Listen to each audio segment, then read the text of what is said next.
కంచి కామకోటి పీఠం వారి Shri Chandrasekhara Saraswati మహావిశ్వవిద్యాలయం inter marks ఆధారంగా స్కాలర్షిప్స్ తో కూడిన అడ్మిషన్లు. Hi hello welcome to I dream. నేను రేచల్.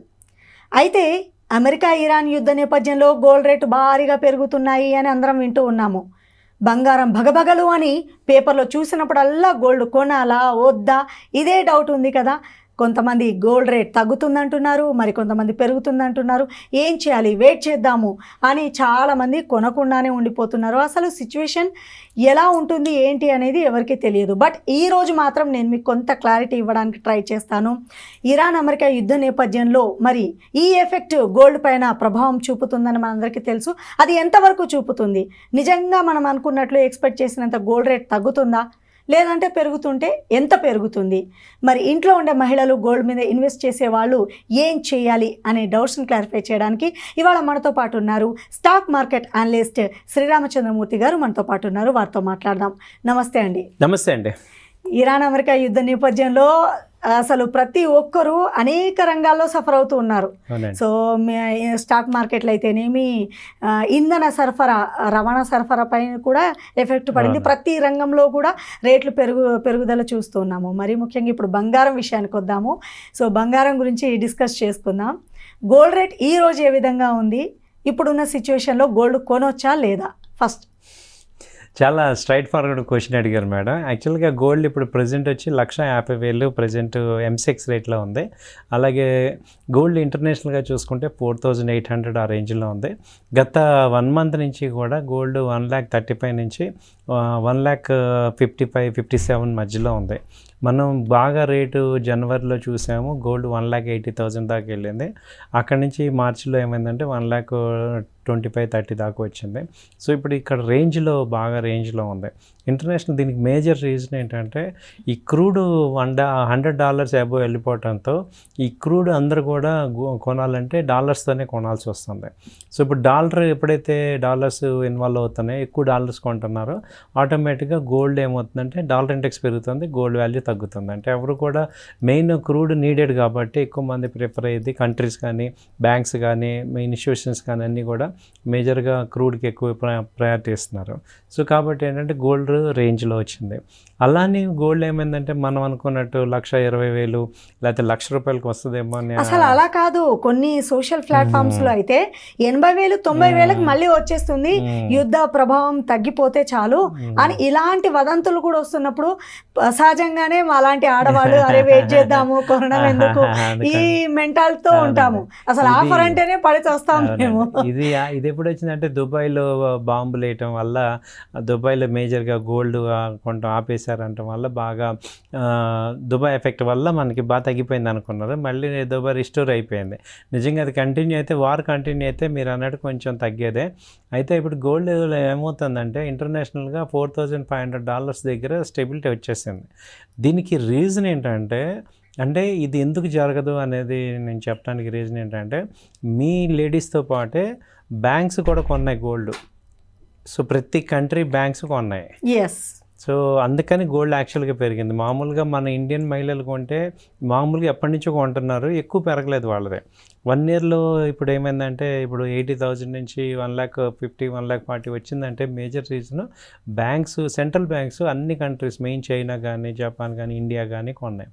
కాబట్టి వాళ్ళు ఏం చేస్తారంటే ఆ గోల్డ్ వాల్యూ హోల్డ్ చేయాలి కాబట్టి అక్కడి నుంచి కిందకి పడినవట్ల. సో 4,500 ఆ రేంజ్లో మేజర్గా ఇంటర్నేషనల్ సపోర్ట్ వస్తుంది. ఎంత కింద పడ్డా 1,20,000, 1,30,000 కంటే తక్కువ దిగదు కదా. 1,00,000 అయితే తక్కువ దిగదు కదా. 1,00,000 కూడా కష్టంగానే కనపడుతుంది ప్రజెంట్ ఉన్న పరిస్థితుల్లో. ఎందుకంటే కష్టంగానే ఉంది. సో 1,25,000, 1,30,000 బేస్ అయింది. అలా అనుకొని మనం చాలామంది మీరు అన్నట్టు మ్యారేజ్ సీజన్ కదా, కొనకుండా కూర్చుంటే అది కళ్ళ ముందు వెళ్ళిపోయింది. మొన్న 1,20,000 దగ్గర బాగా తగ్గింది, కొనుక్కోవచ్చు అనే లోపు ఇంకా తగ్గుతుంది అనుకున్నారు. సో చాలామంది ఇప్పుడు 1,35,000, ఇప్పుడు 1,50,000కి వచ్చేసింది చూస్తుండగా. దానికి ఎగ్జాంపుల్ నేనే.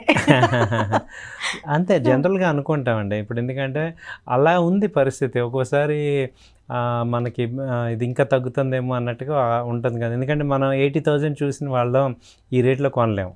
కానీ ఏంటంటే గోల్డ్ చాలా షార్ట్ టైంలోనే పెరిగిపోయింది. అయితే గోల్డ్ని అర్థం చేసుకుంటే మీకు ఎవ్రీ ఇయర్ యావరేజ్గా 20% పెరుగుతుంది. సో ఇప్పుడు మీరు 80,000 ఇప్పుడు 25 నుంచి చూసుకుంటే దాదాపు 40% పెరిగింది. లేకపోతే 27లో పెరగాల్సింది కూడా ఈ ఇయర్లో వచ్చింది కాబట్టి మీకు ఇక్కడ స్టెబిలిటీ వచ్చేస్తుంది. అంటే మీరు గోల్డ్ని లాస్ట్ 10 years 15 years అలా చూసుకుంటే యావరేజ్గా మీకు 20% per annum పెరుగుతూ ఉంటుంది కంపల్సరీ. ఇప్పుడు గోల్డ్ రేట్ ఎలాగైతే 80-90 వేలకు వస్తుంది తగ్గుతుంది అని ఎలా సోషల్ మీడియాలో ఇస్తున్నారో, at the same time 2 lakhs ఈ ఇయర్ ఎండింగ్ కల్లా టచ్ అయ్యే ఛాన్సెస్ ఉన్నాయి, 3 lakhs వరకు వెళ్ళిపోతుందని ఇలా కూడా చెప్పేవాళ్ళు లేకపోలేదు. నిజంగా అంత పెరుగుతుందంటారా? ఒకప్పుడు పెరిగేది యాక్చువల్గా, మళ్ళీ బ్రేక్ అయింది అనమాట. ఏమైందంటే ఈ స్పెక్యులేటర్స్ ట్రేడర్స్ అందరూ కూడా హెవీ లాసెస్ అయిపోయారు మొన్న ఫాల్లో. దాంతో ఏమైందంటే ఇంకా పైకి తీసుకెళ్లే పరిస్థితి ఆ ట్రేడర్స్ కానీ వాళ్ళకి లేదు. అయితే ఇక్కడ ఏం జరుగుతుందంటే గోల్డ్ అంతా డిపాజిట్ అయిందేమో చైనాలో, గోల్డ్ ట్రేడ్ జరిగేదేమో LME లండన్ మెటల్ ఎక్స్చేంజ్, అలాగే అమెరికా వాళ్ళేమో రేటు పెరగకూడదు అనుకుంటారు, చైనా వాళ్ళేమో పెరగాలనుకుంటారు. ఎప్పుడైతే గోల్డ్ వన్ సైడ్ పెరుగుతున్నప్పుడు ఏం చేస్తారంటే వాళ్ళు అమెరికా ఎక్స్చేంజెస్ అన్నీ మార్జిన్స్ పెంచుతాయి. ఎప్పుడైతే మార్జిన్స్ పెరుగుతాయో ఈ కింద ఎక్కువ లాట్స్ తీసుకునే వాళ్ళందరూ దానిలో బై చేయలేరు అనమాట. అప్పుడు 50% పీపుల్ ఇక కొనే పరిస్థితి ఉండదు. అంటే 2 లక్షలు ఉండాల్సిన మార్జిన్ 5 లక్షలు చేసేస్తారు. దాంతో ఏమవుతుందంటే ఈ చిన్న ఇన్వెస్టర్స్ ట్రేడర్స్ అందరూ కూడా ఆ రేటు పెట్టి కొనలేరు కాబట్టి క్రాష్ అవుతుంది. సో ఇదే జరుగుతూ ఉంటుంది అనమాట. మనం గోల్డ్ సినరీ అర్థం చేసుకుంటే ఒక రేంజ్ వరకు ఏదైనా ఇప్పుడు మనం జనరల్గా మీకు నార్మల్ ఎగ్జాంపుల్ చెప్తాను. ఇప్పుడు టమాటాలు ఉన్నాయి, ఒక సీజన్లో 100 వస్తాయి, కానీ 100 ఎంతసేపు ఉంటాయి, మళ్ళీ ఒక నెలలో తగ్గాలి. ఒక బేస్ గోల్డ్ అలా తగ్గట్లేదే. గోల్డ్ తగ్గట్లేదంటే మీ శాలరీలు కూడా పెరుగుతున్నాయి కదా. మీకు 80,000 మీకు గోల్డ్ రావాలంటే మీ శాలరీ 10,000 ఉండాలి. ఇప్పుడు మనకి ఎప్పుడు కూడా 3 times అబోవ్ ఉంటుంది. అంటే మనకి గోల్డ్ 80 రావాలంటే మనకు కూడా ఆ టైప్లోనే ఇవాళ అంతకుముందు శాలరీస్కి ఇవాళ 1 lakh కామన్ అయిపోయింది. కానీ ఇప్పుడు శ్రీరామచంద్రమూర్తి గారు మీరు అన్నది ఒక ఎత్తు అయితే, చాలామంది ఇప్పుడు నాలాంటి అమ్మాయిలు కానివ్వండి, మిడిల్ క్లాస్ గృహిణుల విషయానికే తీసుకుందాము. వాళ్ళు ఏం చేస్తారంటే గోల్డ్ అంత రేటు పెట్టి కొనలేమని ఈఎంఐలు అలా గోల్డ్ షాప్లలో కట్టడం స్టార్ట్ చేస్తూ ఉంటాము. ఇలా కాకుండా ఇంకేమైనా సేఫ్ అండ్ స్మార్ట్ మెథడ్స్ ఏమైనా ఉన్నాయా? మీరు మా ఎక్సలెంట్ అండి. యాక్చువల్గా అంటే వీటిల్లో ఏమవుతుందంటే ఈఎంఐ పాయింట్ ఆఫ్ వ్యూలో కొంతవరకు బెనిఫిటే, బట్ దానిలో మీరు అన్నట్టు గ్యారంటీ ఉండదు. అంటే అవతల వాళ్ళ పర్సన్ గ్యారంటీస్ ఇవన్నీ కూడా ఉండవు. ఇక్కడ ఏంటంటే డిజిటల్లో బెనిఫిట్ ఉంది. గోల్డ్ ETF కొనుక్కోవచ్చు, గోల్డ్ ETF కొనుక్కోవచ్చు. అంటే డిజిటల్ కొనుక్కోవాలంటే ఏముండాలి దానికి? Demat account, share market account, demat account ఉంటే దానిలో ఉంటుంది. సో మీరు ఎంత కొన్నారు ఏంటి అనేది మీకు ఇక్కడ కనపడుతుంటుంది, యూనిట్స్ వస్తుంటాయి. అంటే సపోజ్ ఏం జాబ్ చేయని అమ్మాయిలు కూడా తీసుకోవచ్చు, ఎవరైనా ఎనీవన్ అబౌవ్ 18 years 21 years ఆ రేంజ్ వస్తే పాన్ కార్డ్ ఆధార్ కార్డు ఉంటే అకౌంట్ ఓపెన్ చేసుకోవచ్చు. సరే ఇప్పుడు మీలాగా మ్యారేజ్ అయిన వాళ్ళు పిల్లల కోసం నెక్స్ట్ 10 years 15 years దాచుకోవాలంటే పాత గోల్డ్ కన్నా ఆ రోజున్న గోల్డ్ ఆర్నమెంట్స్ వెరైటీస్ కావాలనుకున్న వాళ్ళు గోల్డ్ని ఫిజికల్గా దాస్తే సెక్యూరిటీ ప్రాబ్లం ఉండొచ్చు, అలాగే అది తరుగు అవ్వచ్చు, థ్రెట్ ఇవన్నీ ఉండొచ్చు. డిజిటల్లో బాగుంటుంది. డిజిటల్లో ఈ గోల్డ్ కొనుక్కోవచ్చు. అంటే గోల్డ్ ETF ఒకటి చెప్పాను, మళ్ళీ గోల్డ్ గ్రామ్స్లో కొనుక్కోవచ్చు.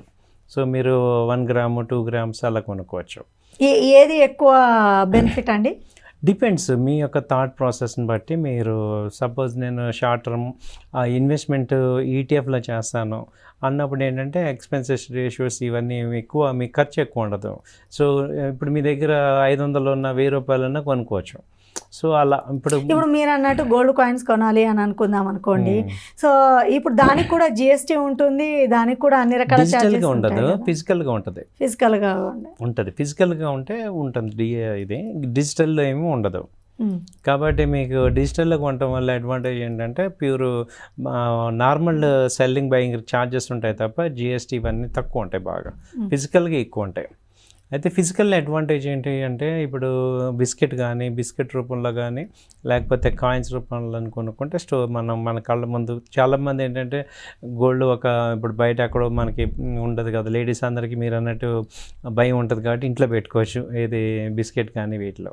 ఆర్నమెంట్స్ ఏంటంటే ప్రజెంట్ వాడుకోవటానికి లేకపోతే గిఫ్టింగ్ పర్పస్లో ప్రజెంట్ యూసేజ్కి ఆర్నమెంట్ తీసుకోండి. ఇప్పుడు సెంట్రల్ గవర్నమెంట్ 9 gram గోల్డ్ అనేది ఒకటి రివీల్ చేస్తుంది, అది ఎంతవరకు సేఫ్? 9 gram ఉంది, దాని మీద చేయొచ్చు అంటారా? 18 gram ఉంది, ఇప్పుడు 9 gram ఉంది. 18 gram వరకు నాకు తెలుసు. 9 gram ఇవన్నీ ఏంటంటే అండి ఇక యాక్చువల్గా ఆ యొక్క ఇప్పుడు సాటిస్ఫాక్షన్ ఇవ్వదు. ఇప్పుడు గోల్డ్ అంటే గోల్డే కదా, ఇక అది రేటు పెరిగిందా తగ్గిందా కాదు, కానీ మనం గోల్డ్ ఎందుకు కొంటున్నాం, దాని ఆల్టర్నేట్గా బోల్డ్ మెటల్స్ ఉన్నాయి. బట్ గోల్డ్కి ఎందుకు ప్రిఫరెన్స్ ఇస్తున్నాము అంటే రేట్ ఎక్కువైనా తక్కువైనా గోల్డ్ అంటే గోల్డ్ కాబట్టి ఆ 20 అప్పటికప్పుడు డబ్బు కావాలంటే ఎవరిని అడగాల్సిన అవసరం లేదు, బ్యాంక్ వెళ్ళామా ఇచ్చామా అంది స్పాట్ లో డబ్బు వచ్చేస్తుంది. డబ్బు వస్తుంది మనకి. సో 22 క్యారెట్ ఇప్పుడు ప్యూర్ గోల్డ్ వచ్చి 24, 22 ఓకే, 22 ఆర్నమెంట్ గోల్డ్ వరకు ఓకే, అది 91% ప్యూర్. ఇంకా 9 గ్రామ్స్ అంటే ఇంకా తగ్గిపోతూ ఉంటుంది ప్యూరిటీ. దానివల్ల ఏమవుతుందంటే మనం అసలు ఎందుకు కొంటామంటే గోల్డ్ మనం సాటిస్ఫాక్షన్ కదా. సో దానికోసం ఏంటంటే అది 22 బెటర్. ఇక 91.9. ఇప్పుడు మీరు ఇందాక అన్నట్టు ETF లో మనం కనుక ఇన్వెస్ట్ చేస్తే ఎమర్జెన్సీకి డబ్బు కావాలంటే వెంటనే అంటే ఎంత టైంలోగా క్రెడిట్ అవుతుంది మన అకౌంట్? 1 డే పడుతుందండి. 1 డే అంటే బ్యాంక్ హాలిడే ఉన్నప్పుడు మాత్రం ఇంక ఇబ్బందే. కొంచెం అంటే అడ్వాన్స్ ఎమర్జెన్సీకి అయితే మీరు అన్నట్టు ఉండదు, కానీ 1 డే 2 గ్యాప్లో అయితే 1 వర్కింగ్ డే గ్యాప్లో మీకు వచ్చేస్తుంది. ఇప్పుడు అదే మన దగ్గర గోల్డ్ కాయిన్ మీరు అన్నట్టు గోల్డ్ బిస్కెట్ ఉంటే బ్యాంక్ హాలిడే ఉన్నా ఎవరిని అడిగినా కూడా స్పాట్లో మనకు మనీ వచ్చేస్తుంది. అందుకే నేను ఏమంటానంటే డైవర్సిఫై చేయండి. ఒక 30% ETFలో పెట్టుకోండి, ఓ 30% 40% గోల్డ్ కొనండి. సో ఇప్పుడు 100% ఒకదాని మీద పెట్టే బదులు కొంత ఆర్నమెంట్స్ పెట్టుకోండి, కొంత ఏమో గోల్డ్ బిస్కెట్ కాయిన్స్ వీటిలో పెట్టుకోండి, కొంత ETFలో పెట్టుకోండి. అలా మీరు డైవర్సిఫై చేసుకోవటం వల్ల మీకు ఓవరాల్గా బెనిఫిట్ ఏది బాగుందంటే దానిలో ఎక్కువ మనం పెట్టుకోవడానికి ఛాన్స్ ఉంటుంది. సో చాలా మంచి స్మార్ట్ ఆప్షన్ ఇచ్చారు. థ్యాంక్ యూ సో మచ్ అండి, వాల్యుబుల్ సజెషన్ ఇచ్చారు. Thank you.